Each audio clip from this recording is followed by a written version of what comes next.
I believe that we weren't all disappointed by the launch of Disney Plus once The Mandalorian was dropping every single week, but after that, it was like, yeah.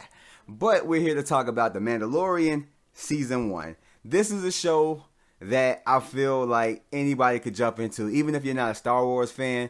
You probably could get into it and really find yourself enjoying the hell out of this show. Now, this show is about a bounty hunter named Mando, played by Pedro Pascal, who compromises a mission where a creature that we would later call Baby Yoda would be experimented on and most likely killed.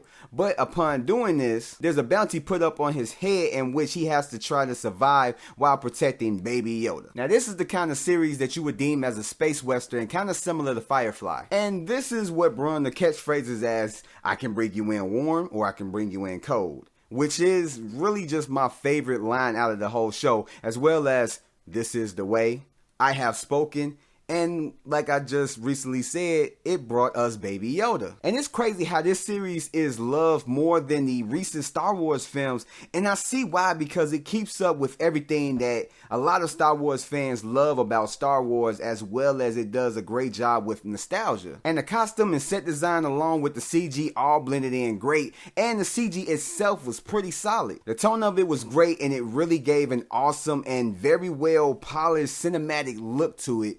And this is one of the things that Disney said they were going to do, they were going to put a lot of money into their shows to make it look like something you would see in the theater, and they delivered on their promise. How long are they going to keep going with this? I don't know, but I really did enjoy the overall cinematic look of it. And they did a lot of practical effects, as well as a lot of practical creature effects that fall in line with the old Star Wars and how a lot of people remember and or like about the originals. And there was a great job done with making the Mandalorian a great character, even without being able to show facial expressions. And that's crazy because he made an awesome character that anyone who watched the show would definitely find themselves really liking. And not just because he's protecting Baby Yoda. Now, don't get it confused. This isn't really Baby Yoda. It's just a baby that's a part of the same species. They just call him that. And around the time that this series takes place, Yoda is old as hell. And not to give all the praise to him, but Gina Carano, who plays the former shock trooper named Cara Dune, which is a truly badass name, is really good up in this series.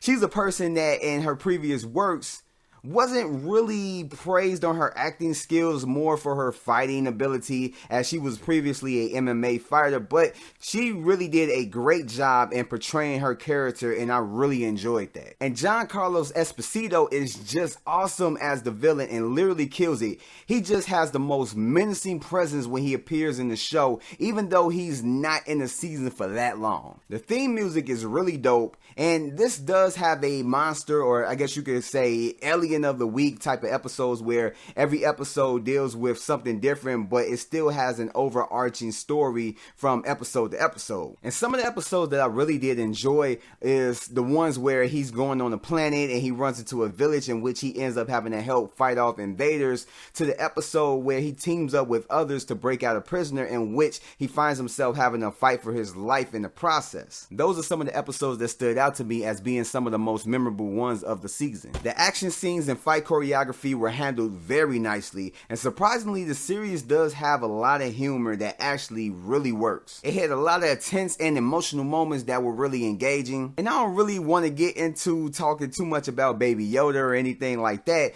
but the relationship between Mando and Baby Yoda is just priceless, and is one of the best parts of the series, especially due to how cute Baby Yoda is. But other than that, this is a really awesome show, and Disney really messed up by starting off with this show, and as soon as it ended, had nothing else to pick up from where it left off. And I feel like that was a big mistake, because that really worked and got people coming back to watch Disney Plus on a regular basis, and just having that show come out at launch and had no other big must-see show come out with it or after it really puts it in a weird position. And don't even argue.